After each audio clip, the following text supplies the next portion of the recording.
Amados irmãos, povo de Deus, a paz do Senhor Jesus seja com todos vós. Amém.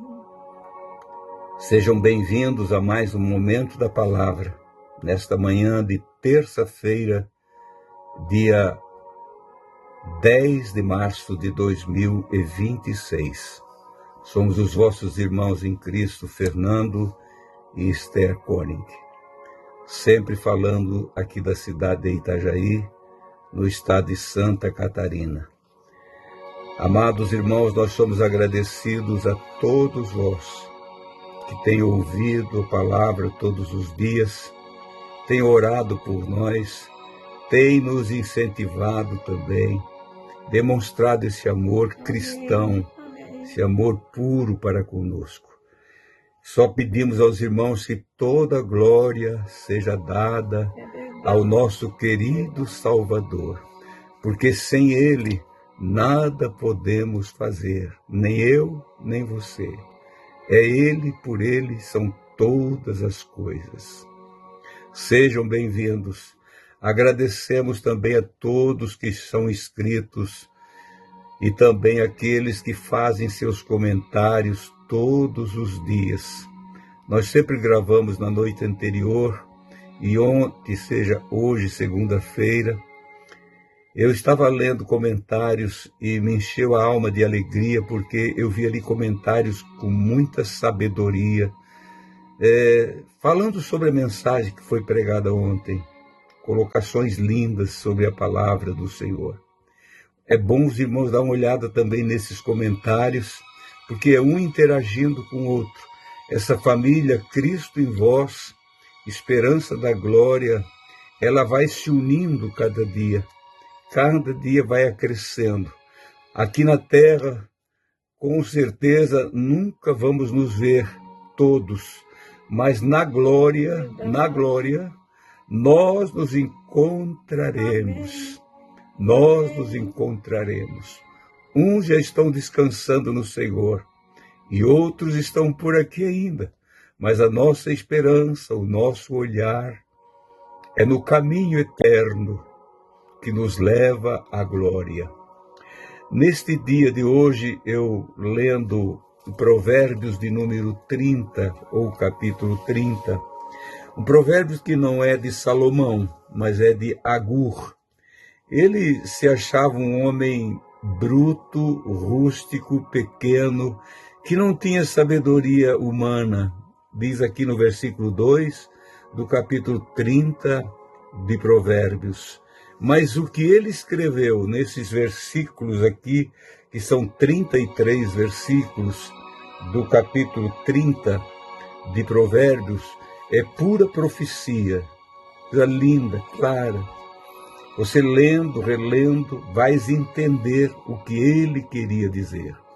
E vamos ler agora o versículo 5 e o 6 e até o 8.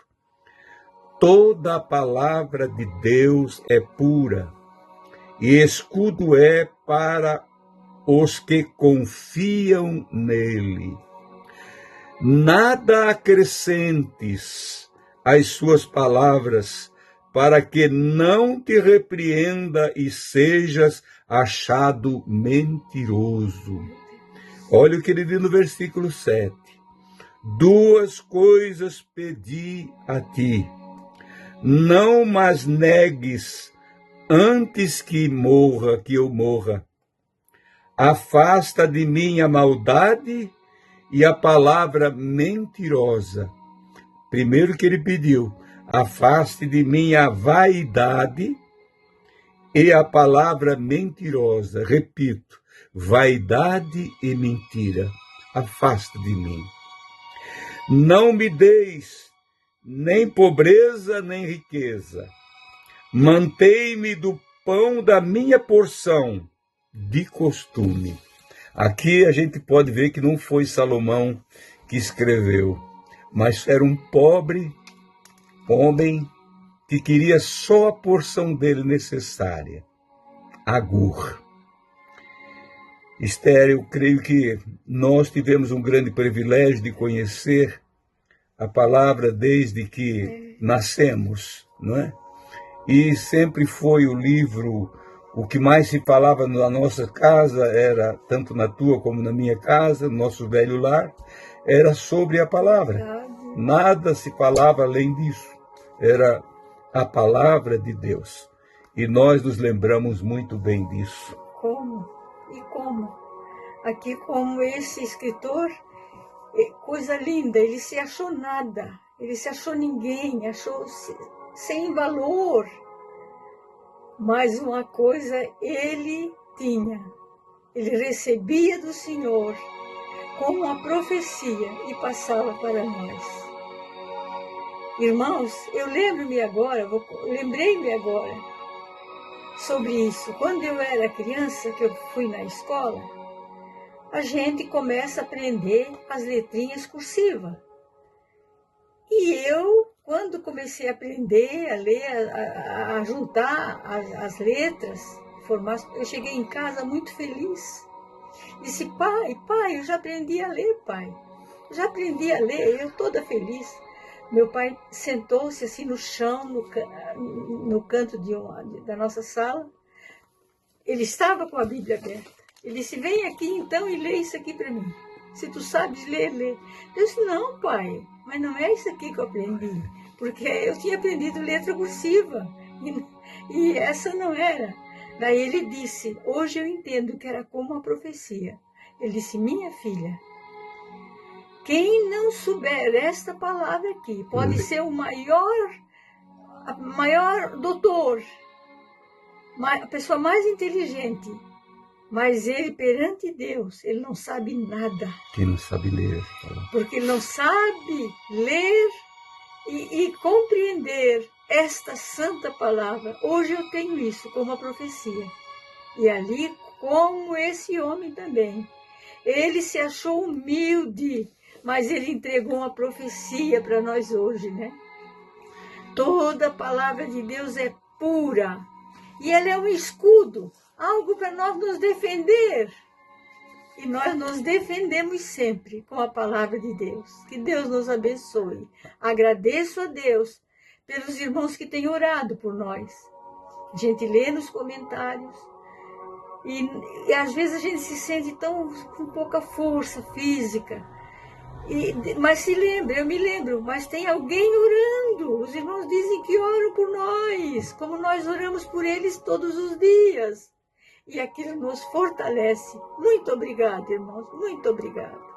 Louvamos a Deus, irmão, por essa família. Aleluia. Repito, que nós não conhecemos, que falam coisas tão lindas, aleluia, comentários tão lindos.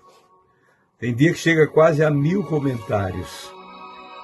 É só o amor de Deus que pode fazer isso. Nós não temos nada de importante na nossa verdade. Vida. Nada de interessante. Mas é Cristo em vós, esperança da glória. Aleluia. Que nos uniu e vai nos unindo cada dia mais. Anuncie esse nome. Aleluia. Aleluia. Bendito é o nome do Senhor. Se junte a nós, ainda que na terra, como já disse, não vamos nos conhecer. Mas na glória eterna, nós veremos. Agur disse aqui no versículo de número 2, na verdade, eu sou o mais bruto dos homens, nem mesmo tenho o conhecimento de homem. Ele era uma pessoa muito humilde. Mas o Senhor o revelava para ele essa grandiosidade. Aleluia. E veio parar aqui no meio dos provérbios de Salomão, não é? E no versículo de número 5, como já citamos, toda a palavra de Deus é pura e escudo é para os que confiam nele. Nada acrescente às suas palavras, para que não te repreenda e sejas achado mentiroso. Quantos que procuram acrescentar coisas, inventar coisas que não estão na palavra. Ou se estão na palavra, torcem, distorcem e faz da palavra, isolam versículos para se beneficiar deles e assim vão levando e enganando o povo. Meu querido irmão, as filosofias. O apóstolo Paulo falou em vãs filosofias. Vamos aqui para o que foi dito para a igreja. Colossenses, capítulo de número 8, capítulo de número 2, versículo de número 8. Tende cuidado para que ninguém vos faça presa sua, por meio de filosofias e vãs sutilezas, segundo as tradições dos homens, segundo os rudimentos do mundo, e não segundo de Cristo, e não segundo o rudimento de Cristo, ou não segundo Cristo, porque nele habita corporalmente a plenitude da divindade. Estais perfeito nele, que é a cabeça e todo o principado. Amém. Irmãos, nós não podemos esquecer disso, que nós vivemos nesse meio perigoso, muito perigoso. Lendo um dos comentários hoje, um irmão falando sobre as filosofias dos homens hoje, acerca do Evangelho, que são criadas para beneficiar eles próprios. As teologias que não vêm da fonte, porque tem uma fonte só que é da teologia, teo, que vem de Deus, teu, Deus. Tem tantas fontes estranhas hoje, que nós precisamos ter cuidado. E é para esses homens e mulheres simples que o Senhor vai revelando. É para os agur desses dias, que buscam e o Senhor revela coisas profundas, coisas que ninguém disse, mas o Senhor diz para ele. Lembro-me de uma coisa agora, a Esther contou um testemunho de quando ela era menina, que disse que aprendeu a ler, e o irmão Cecílio, o pai dela, quando ela chegou em casa assim, pai, já sei ler, então senta aqui e lê a palavra. Ele estava com a palavra na mão, com certeza esperando o almoço ficar pronto, veio do serviço, era a palavra, sentado ali no canto da sala, leia a Bíblia. Não, pai, não é nessas letras aí que eu aprendi a ler, não é letra impressa, eu aprendi lá na escola, o que eu escrevi, o cursivo, aquilo que a professora escreveu no quadro. Ele disse, filhinha, quem não sabe ler a Bíblia, não aprendeu a ler ainda. Quando você aprender a ler a Bíblia, a palavra, aí você pode dizer que se aprendeu a Bíblia, aprendeu as Escrituras, porque ele, meu sogro, aprendeu a ler na Bíblia. A minha sogra aprendeu a ler na Bíblia. Quantos irmãos daquele tempo aprenderam a ler na palavra, na Bíblia? Iam para a igreja e aprendiam, o Senhor ensinava, era o professor. Eu me lembro, irmãos, dá tempo ainda de eu contar, rapidinho. Na minha aldeia, meu pai era funcionário da antiga FUNAI, Serviço de Proteção aos Índios. Morávamos numa aldeia indígena.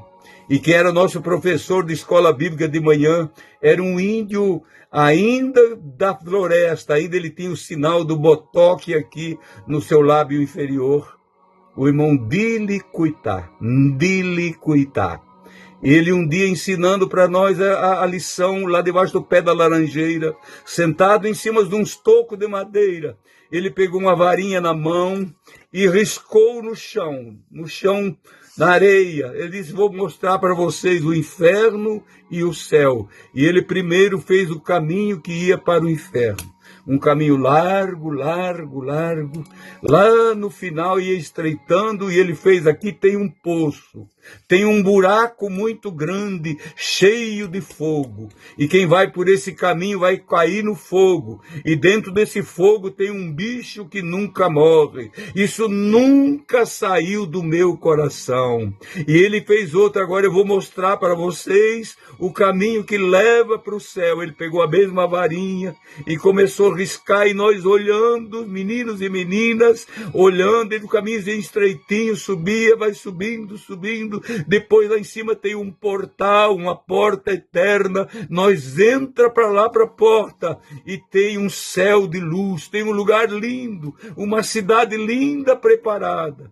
Esse velho índio me ensinou isso, eu nunca esqueci, foi em 1954, 55, nunca saiu da minha alma. Estes são os que o Senhor confia a palavra dele, confia o ensino para ele, e ele nunca esquece e passa a lição também para os outros. Querido e soberano Pai, nós te agradecemos por essa oportunidade. Oh, Rei da Glória, nós nunca sabemos, Pai, até quando nós vamos poder falar desse teu amor sobre a terra, mas enquanto estivermos por aqui, nós vamos anunciar esses mistérios da tua palavra. Espírito Santo querido, aleluia, tu estás aqui conosco, aleluia, ajuda teu povo, Pai, orienta teus filhos em toda a terra. Nós te pedimos forças, Senhor, para vencer e vencer Satanás. Sim, Pai, com suas artimanhas malignas que vêm contra nós. Ajuda o teu povo, é o pedido do teu servo, em nome de Jesus. Amém. Amém. Amados irmãos, até amanhã na santa paz do Senhor. Querendo o Senhor, a gente vai estar por aqui outra vez. Amém. Amém.